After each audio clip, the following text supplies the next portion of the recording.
మీలో ఎంతమందికి పీతల పచ్చడి అంటే క్రాబ్ పికిల్ తెలుసో కామెంట్ చేయండి. అండ్ మీ ఎవరికన్నా క్రాబ్ పికిల్ కావాలంటే వెంటనే ఆర్డర్ చేసుకోండి.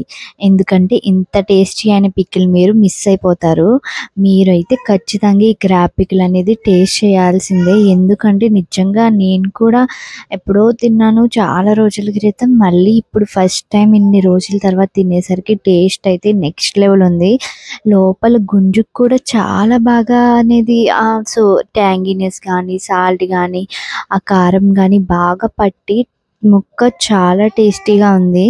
ఆ పైన ఆ షెల్ కూడా చాలా అంటే చాలా టేస్టీగా కనిపిస్తుంది. మీరు ఖచ్చితంగా తినాలి. సో దీని ప్రాసెస్ అనేది రేపు ఆఫ్టర్నూన్ అయితే అప్లోడ్ చేస్తాను. ఎందుకంటే మాకు వీడియో షూట్ చేసాను కానీ ఎడిట్ చేయడం అవ్వలేదు. సో తప్పకుండా మీరు ఈ పీతల పికిల్ అనేది చూడాలి ఎలా పెట్టామో. అండ్ ఖచ్చితంగా టేస్ట్ చూడాలనుకుంటే మన ఛానల్ని సబ్స్క్రైబ్ చేసుకుని లైక్ చేయండి. అండ్ కావాలంటే వాట్సాప్లో మెసేజ్ చేసి ఆర్డర్ చేసుకోండి. Thank you.